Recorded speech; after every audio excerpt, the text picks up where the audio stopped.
I'm Chuck Linick. I'm a reenactor, and for 36 years I used living history in the classroom in order to bring history to life for my students, to lure them into the topic, and get them to think it was cool. Well, I'm not in the classroom anymore, so I get to do what I want. And that means I'm exploring parts of history I didn't get to cover in the curriculum, and I'm still dressing up for it, because I got to put all this garb to use. So I've been focusing on a lot of California history. A lot of it's the 19th century stuff. And I've been going up and down the state of California, and I've been looking at, the missions and the assistentes and the presidios. And then I started getting into outlaws in California, and following the careers of the outlaws and following their paths going up and down the state, but also that involved the lawmen. And that also led me into the topic of dealing with vigilantes. So what this video is going to be about is the committees of vigilance in San Francisco, because there were two of them, 1851 and 1856. Now, you have to understand, with the gold rush happening, the population of California is going insane. People are flooding into the area, and you would have, for instance, people that had land grants under the Mexican government. Well, they're now dealing with a bunch of miners that are squatters on their land and essentially driving off the owners of the land. Best example would be a case of Solomon Pico. So that's flooding in all over the state. Now, you have a whole bunch of people coming to what used to be the sleepy town of Yerba Buena, and it is now San Francisco. San Francisco had, before the gold rush, a population of maybe 900.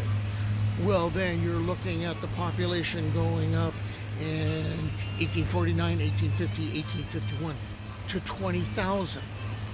That means the established law enforcement, they're overwhelmed, because you have all these people that are showing up. They're going to go look for gold, and some are going to find out it's a lot harder work than they imagined, because I'm sure they imagined that the gold was just simply lying on top of the dirt and they would just be picked up, kind of like a harvest. And you have a whole bunch of people flooding into the city from all over the world. And so vigilante justice ended up taking place.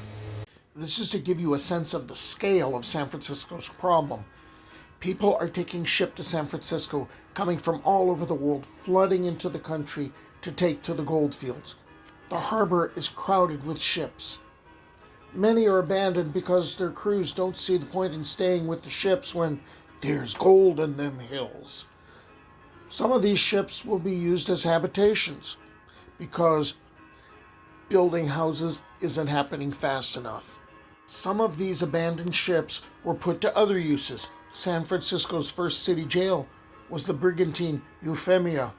Cities like Sacramento, closer to the goldfields, saw the wisdom of doing this very same thing.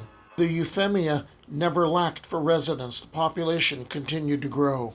After a series of fires and robberies plagued San Francisco, local merchants, led by a man named Samuel Brannan, formed an organization to administer justice. The first Committee of Vigilance of San Francisco came into being in 1851 to protect the citizens of San Francisco from the organized band of villains who are determined to destroy the city, as a newspaper of the time claimed. This militia group included its own law enforcement force and its own justice system, parallel to the state one, taking the law into its own hands, using trials and punishments that included whipping, deportation for dozens who attracted their attention. The catalyst for Its formation was the criminality of the Sydney Ducks gang. The Sydney Ducks was a name given to a bunch of immigrants that came from Australia, and they were involved in a lot of criminal activity. And the thing is, with the Sydney Ducks, they've already got a reputation. Someone coming from Australia, people here were thinking, oh, they've got to be from one of the penal colonies, and those colonies were well known, at least in this area. People talked about that sort of thing all the time. One of their tactics was supposedly to use arson. Well, 1849, downtown area of San Francisco gets burned, and of course people are willing to look for a scapegoat, so we're going to assume this was arson. That had to be the Sydney Ducks. The Sydney Ducks were criminals who operated as a gang in a community that also included sailors, longshoremen, teamsters, wheelwrights, shipwrights, bartenders, saloon keepers, washerwomen, domestic servants, and dressmakers. The largest proportion, about 44%, were born in Ireland and migrated during the Great Irish Famine, first to Australia as laborers and then to California as part of the gold rush. So the Sydney Ducks clustered around the base of Telegraph Hill. That was kind of their hangout. So it was known as Sydney Town for a while. Oh, later it'll get the name of the Barbary Coast. The criminality of the Ducks is going to trigger the formation of the 1851 Committee of Vigilance. And these were merchants and shop owners and people who were incensed that their lives were in danger, their businesses were in danger, and they kind of rose up and they usurped authority from the elected officials and the established city government, because what they ended up doing is they basically felt either the government officials were corrupt or completely incompetent, and so they performed their own brand of justice. Now, vigilante justice, that was a thing in the mining camps. That was what sort of kept order, where people would, be tried. They would be, if they were punished, they would possibly be whipped or maybe deported, or maybe they would have an ear cropped, or in some cases there would be a brand made, and maybe it would be, the letter T would be branded on someone's face to show they were a thief, or the letter H that they were a horse thief. So vigilante justice was a thing, throughout the state. But now here's a committee that's organized, and they are conducting trials in secret. So any sort of rights you thought you had, that's not going to be happening. So these trials are being conducted, and there would be whippings that would take place. There would be deportations, especially you've got all these people that are coming to the United States for the gold rush, like, oh no, we don't want you here. And they would also get to lynching people. And through the actions of the Committee of Vigilance, they kind of broke the power of the Sydney Ducks. One was whipped. That was a common enough punishment at the time. 14 were deported back to Australia. 14 were informally ordered to leave California. 15 were handed over to public authorities, and 41 were discharged. All right, so I mentioned lynchings. You get the impression that there's a whole lot of them. No, there were really only 4 that the Committee of Vigilance of 1851 did. One was June 10th, 1851, to a man named John Jenkins, and he was accused of stealing a safe, a small safe, But that small safe amounted to grand larceny, and that was a capital offense, and the committee made it, well, capital. He was lynched. A month later, another Australian, he's going to get lynched on July 11th. He's accused of murder, so we're getting pretty serious here. So let's get into a little more detail about the second lynching, that of Australian James Stewart. Merchantman William T. Coleman served as the prosecutor for the Vigilantes, assisted by Vigilante Police Chief Jacob Van Bokkelen. There was a noted defense attorney, Frank M. Pixley. He defended Stewart a number of times and was opposed to the vigilante actions. But upon seeing Stewart, the two men acted as if they knew each other, and that told Vigilante Police Chief Van Bokkelen that they did indeed have the right man. At his trial, he confessed his true name as James Stewart, but many knew him as English Jim.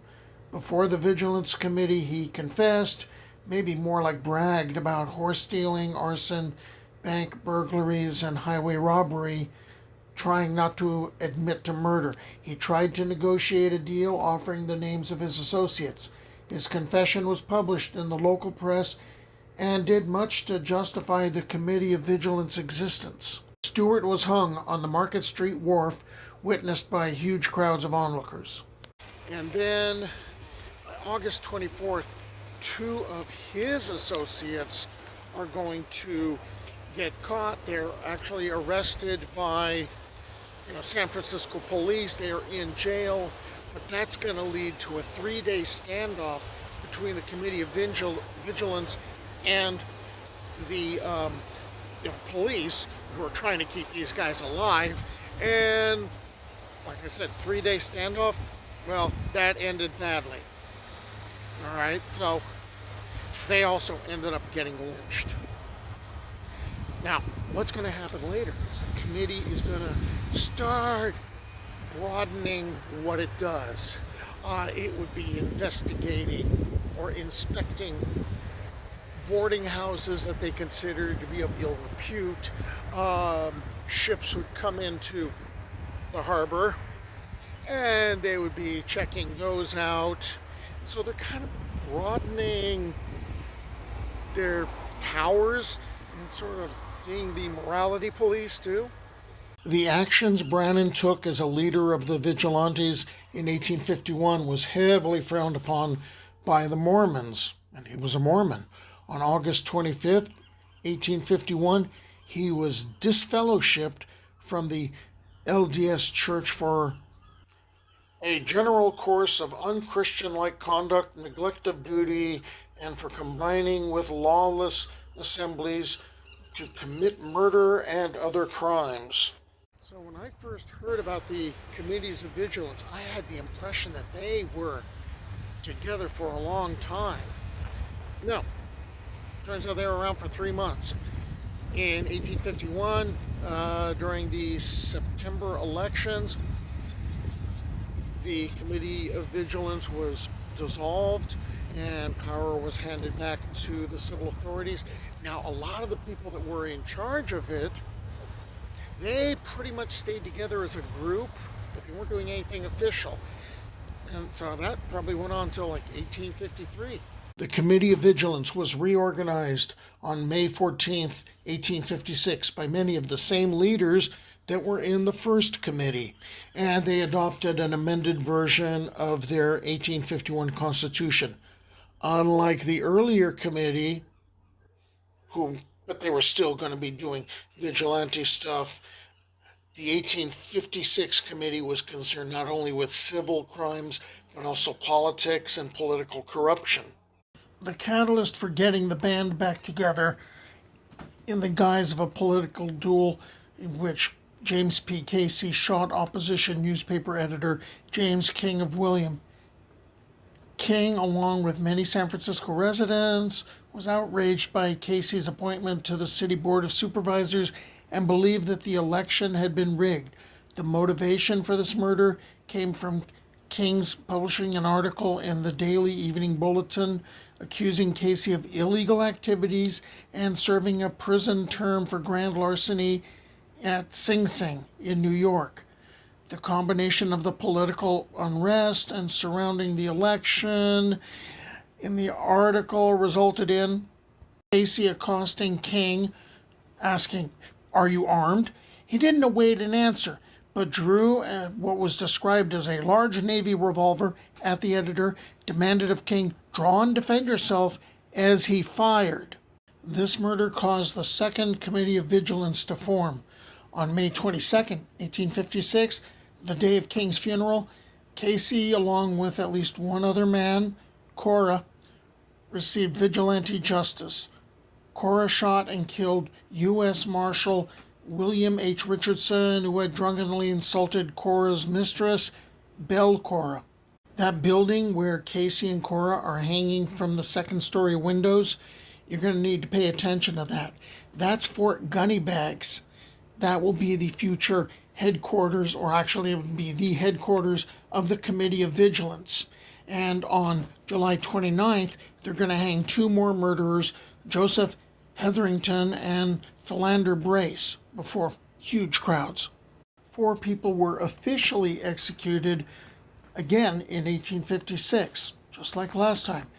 But the death toll also includes James Yankee Sullivan, an Irish immigrant and professional boxer. On May 25th, 1856, the Vigilance Committee arrested Sullivan. A trial was held and Sullivan was sentenced to deportation. While in jail, he confessed to his involvement in ballot box tampering. After 4 days in jail, he was found with his wrist slit, apparently having committed suicide, although reports suggested for years afterwards that he had been murdered by either vigilantes or by other individuals who were worried about the repercussions should Sullivan confess what he knew about corrupt political figures. There are a couple of big differences between the Committee of Vigilance of 1851 and 1856. 1851 had about 900 members. 1856, they had 6,000 members. Also, with the Committee of 1851, I keep thinking of them as a Committee for Public Safety, kind of like French Revolution stuff. The 1851 committee, they were not working closely with elected government. Remember, they considered them to be basically corrupt or incompetent. The 1856 Committee of Vigilance, they were working closely with the elected officials of San Francisco.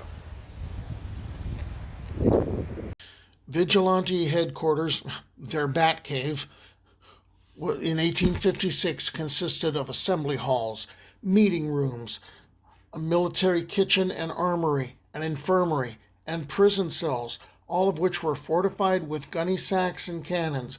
It was nicknamed Fort Gunnybags after Judge David S. Terry was arrested and confined in a cell there in June of 1856, and the committee, fearing that the judge's friends might attempt to rescue him, decided to fortify the building with gunny sacks filled with sand. The 1856 committee, they were doing the same stuff as 1851. They had their secret trials and their punishments and the deportations, but they tended to think on a much bigger scale. For instance, they seized some arms shipments that were intended for state militia. They put the Chief Justice of the California Supreme Court on trial. So they tended to think big. Not everyone was on board with the committee. There was one prominent critic of the San Francisco Vigilantes, William Tecumseh Sherman. You know him mostly through the Civil War and Scorched Earth, all right? But he had come to California during the Mexican War resigned from the military and became a manager of a prominent bank. And remember, it was people that were in merchant positions who tended to end up supporting the Committee of Vigilance. Well, he ended up resigning from his position as Major General of the 2nd Division of Militia in San Francisco. So in August of 1856, again, it's like 3 months after the committee formed, the Committee of Vigilance was dissolved. They would morph into a political party, the People's Party, in 1857.